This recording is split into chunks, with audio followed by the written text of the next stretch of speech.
This is a partial review for the quarter 3 test, otherwise known as test 3.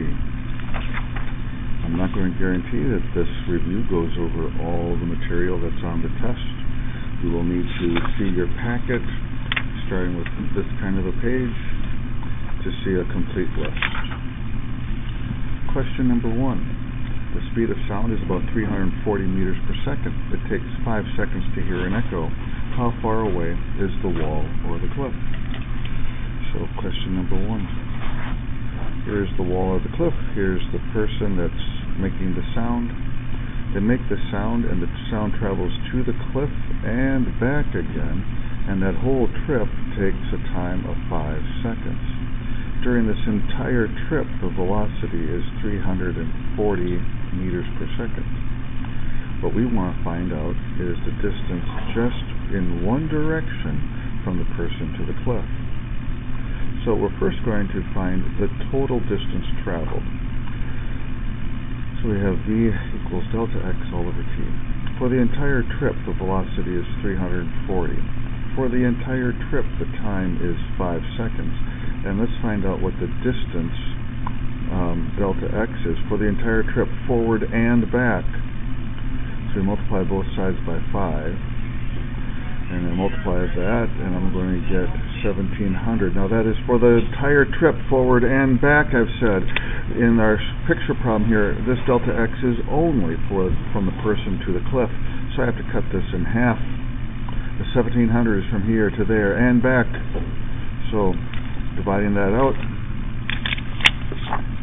we get 850 meters for the delta x in this picture.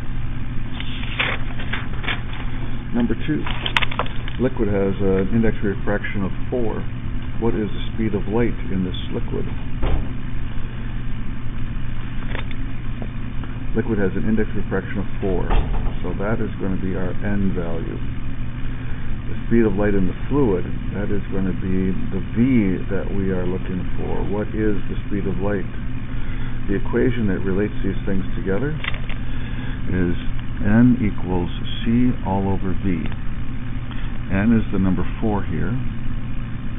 V is the number that we are looking for, so it stays a letter. And little c here is a very special number. It is the speed of light in a vacuum, and it will always be 300 million in our class. The exact number is 299 million and some odd change. We're going to always round it to 300 million. Okay, so to solve for v here, I'm going to make this a proportion, and I'm going to switch the diagonals. So I end up with v is equal to 300 million divided by 4. Typing that out, I get 75 with 1, 2, 3, 4, 5, 6 zeros.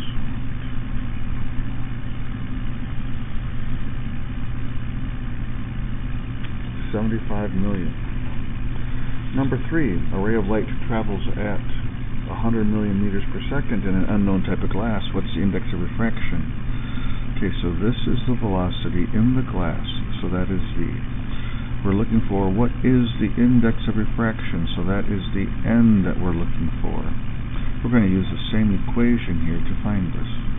So n equals c all over v. N is the unknown, so that stays a letter. The v is 100 million. And the c on top again is 300 million. So we get n is equal to 3. Find the energy of a ray of light with a frequency of 4 million hertz. Find the energy. We're looking for E. Frequency of 4 million hertz, so that means an F is 4 million. So the equation that we're going to use for this is energy is equal to HF. E is what we're looking for. H is a thing called Planck's constant, and that will be given to you 6.62 times 10 to the negative 34.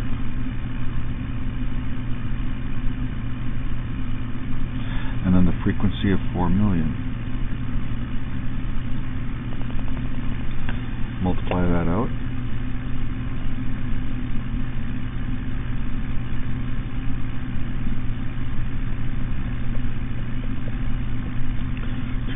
.6 times 10 to the negative 27.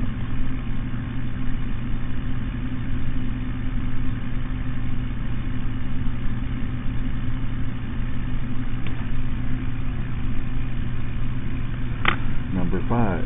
Find the energy of a ray of light in vacuum with a wavelength of 5 millimeters. So again, we're looking for the E. It's light in vacuum. A wavelength of 5 millimeters. So the wavelength, remember, is this lambda symbol. 5 millimeters. We need to have that in terms of meters for all of our equations. So that's going to be 0.005 meters. Okay, the equation that relates energy and wavelength is going to be E equals hv over lambda. E is equal to hv all over lambda. We're looking for the energy E. The h is Planck's constant, 6.62 times 10 to the negative 34th. The v is the velocity, and in this case it's the velocity in a vacuum. That's going to be our 300 million. And then the lambda is 0.005. Multiply and divide. 6.62 times 10 to the negative 34th. Times 300 million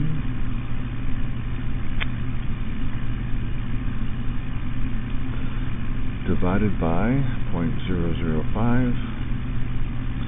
and I get 3.97 times 10 to the negative 23rd. Let's double check that. I think I might have hit the calculator wrong. 3.9 times 10 to the negative 23rd. Yep. Okay, number 6. A ray goes from air to a crystal. The ray hits the crystal at an angle of 43 degrees, 47 degrees to the surface. What's the angle of refraction?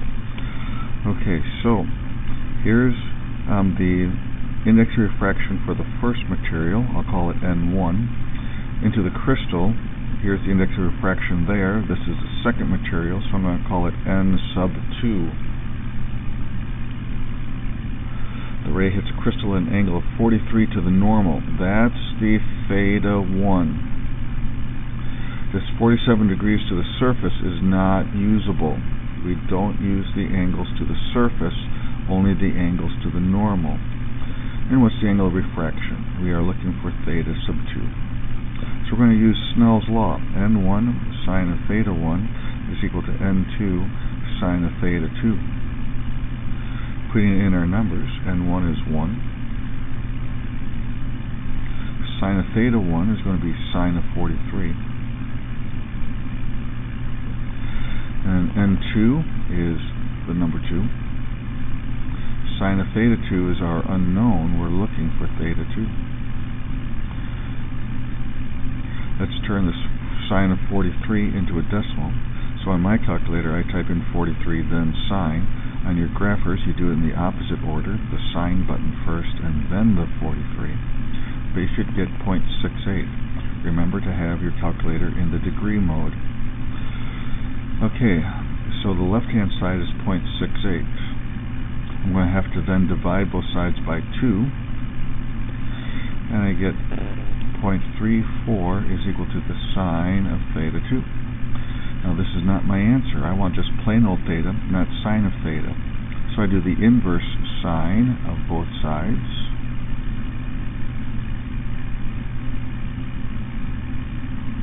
So the inverse sine and sine cancel each other out. I end up with just plain old theta 2 on the right-hand side. That's good. Now the inverse sine of 0.34. So I hit the second sine, and that turns it back into the angle, and it's going to be 19.9.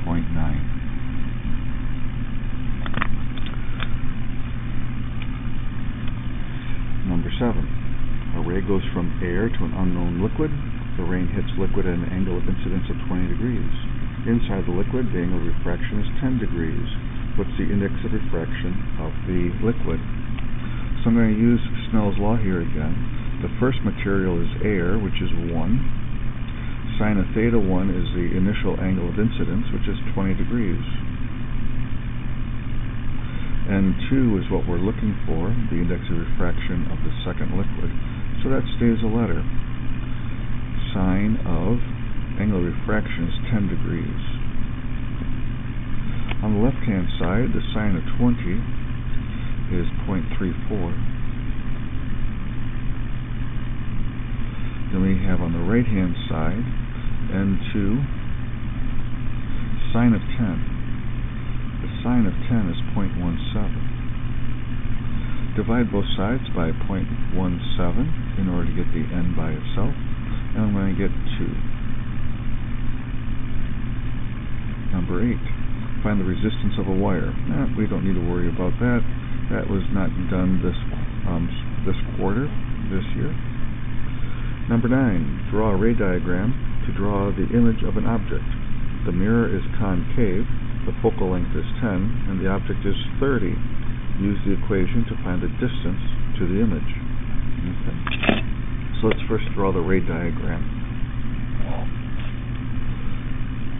There's the principal axis and the mirror itself, and we have the focal length, which is at 10,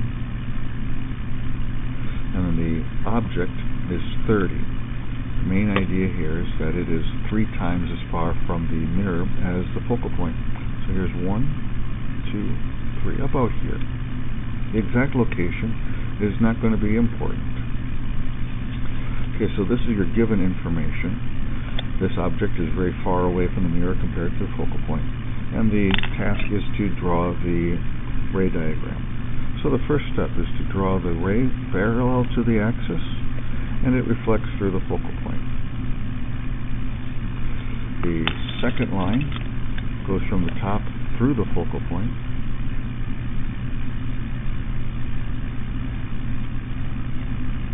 and it gets reflected parallel. So the place where they crisscross, that is where the image is. So these rays come from the tip of the arrow. This is the image of the tip. Since this crisscross is below the x-axis, the image is upside down. Okay, now we can see that the image location is farther from the mirror than the 10 centimeter focal point, but it's less than 30.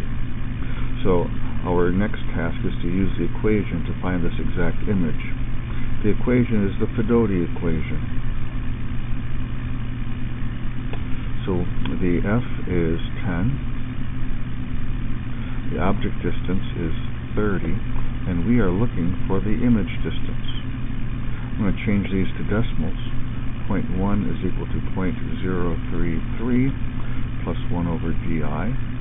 Subtract off 0.033 from both sides, and I'm going to get 0.067 is equal to 1 over di. I'm then going to flip this over to get di on the top, and so that means I have to flip this 0.067. 1 over 0.067 to be exact, and when I divide that out, 1 divided by 0.067, I get 14.9. Number 10. Draw a ray diagram to show the image of an object. The mirror is concave, the focal length is 40, the object is 20 centimeters in front of the mirror. Use equations to find the image distance. At this time, I'm just going to do the math. So we want to use the equation to find the image distance. The focal length is 40. So 1 over f is equal to 1 over do plus 1 over di. The f again is 40. So 1 over 40 is equal to, the object is 20 centimeters in front, so I have 1 over 20 for the 1 over do, and then the unknown di. 1 divided by 40, 0.025. 1 divided by 20, 0.05.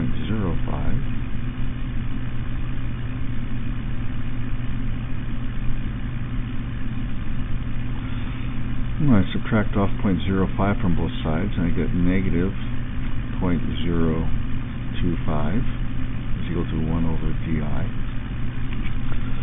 Flip this side over to get plain old di. So I'm going to have to flip this side over as well. So I get 1 over 0.025, and that's a negative. I get 40. So di is negative 40. Okay, here we have a convex mirror, and we want to find the image. Let's see here. It does not say using any math. This is just to draw the ray diagram. Okay, we'll do that.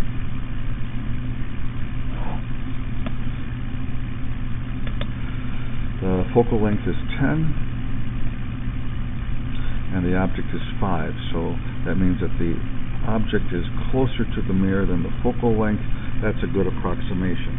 The exact amount is not terribly important. This is the given information. So the first step is to draw the ray parallel, and it reflects as if it came from the focal point. The second ray goes towards the focal point, and it reflects parallel. These two rays appear to have come from this one spot there. So that is the image location. That crisscross that we imagined is above the axis, and so it is right side up. We'd call this a virtual image because the rays don't actually pass through that point. It is upright and it is shrunk.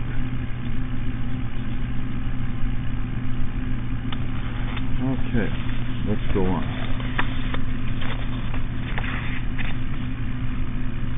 Draw a ray diagram to show the image of an object. The lens is a double concave hourglass shape. The focal length is 10. The object is 20 from the lens.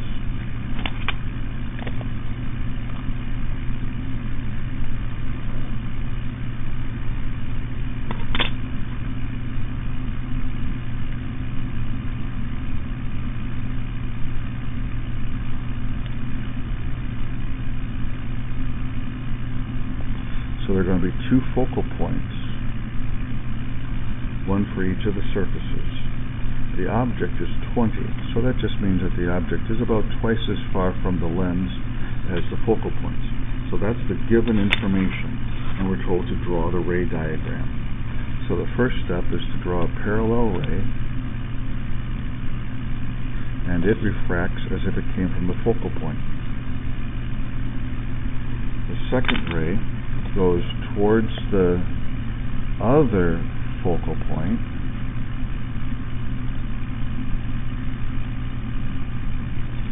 but it doesn't reach that focal point because the lens bends it. The lens will bend it to be parallel. So these two rays appear to have come from this spot right there, and that's the image. These rays don't actually come from that spot, so that's a virtual spot, a virtual image. The crisscross that we imagine there being is above the x-axis here, and so the image is upright.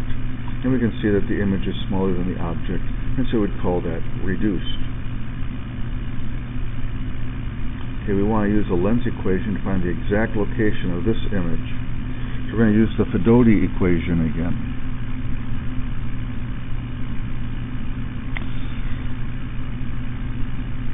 This should be a 1 up there at the top, not a D.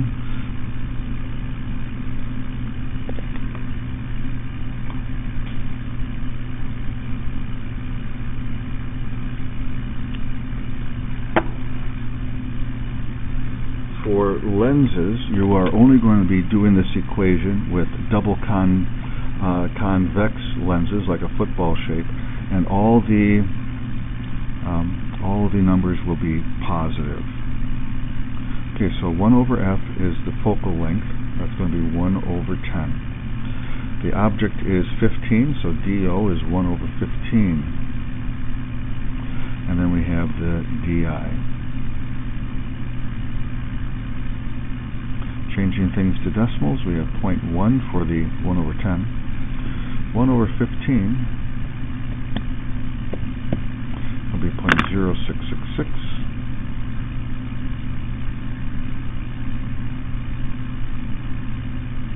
I'll round it to 0.067.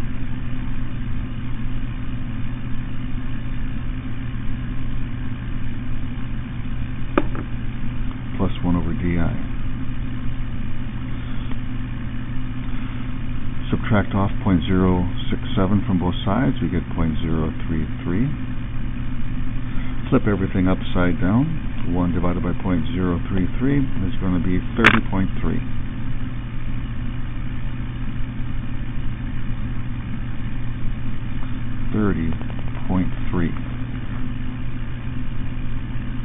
Okay, the next one is very similar to that, so I won't repeat that.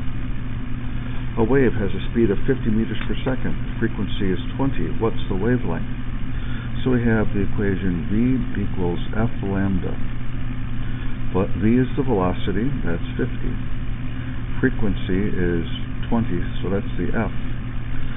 50 is equal to 20 times lambda. Wavelength lambda is what we're looking for. It stays the variable. So I divide both sides by 20, and I get 2.5 is the lambda.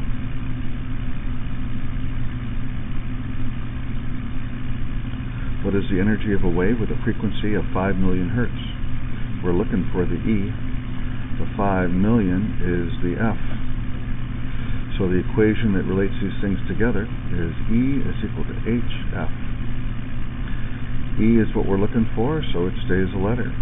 H is the silly number 6.62 times 10 to the negative 34, and F is the 5 million.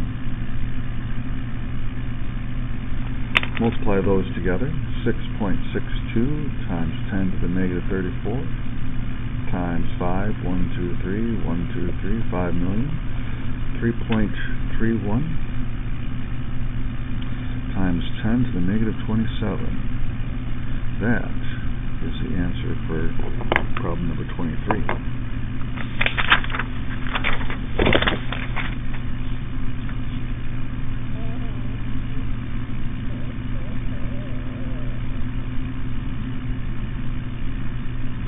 Number 44 is a little bit different.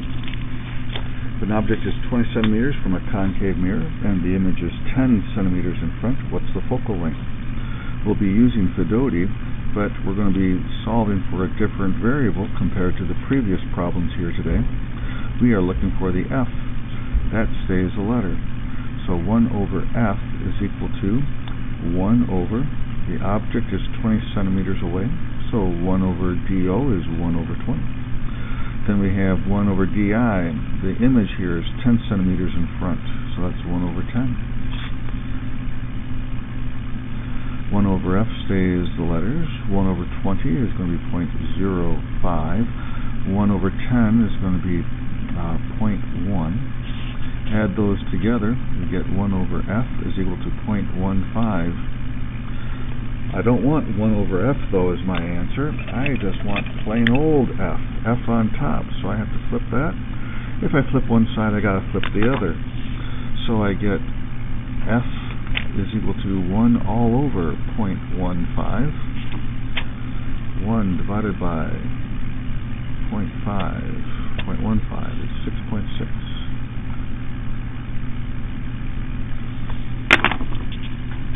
A person lights a firecracker and hears an echo off the building 2 seconds later.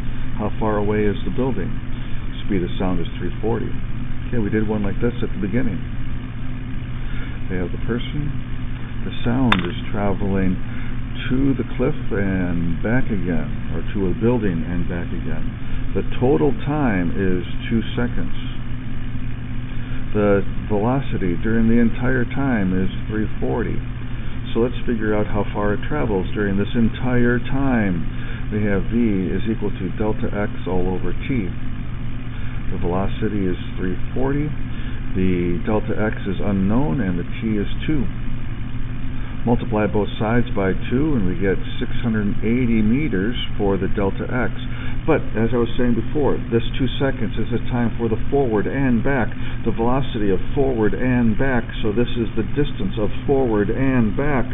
So I'm going to cut this in half to find the distance just simply forward from the person to the building. So we divide this by 2, and we get the answer of 340. That's the final answer.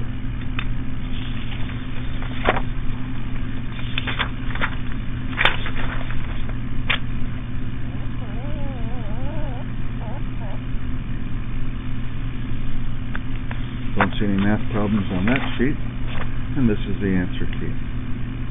So, I'm done with my explanations. You need to go through and drill yourself on the concepts. I highly recommend that you quiz each other with the questions and the answers, and don't be looking at the answers when you read them off. Just have the questioner check the answers.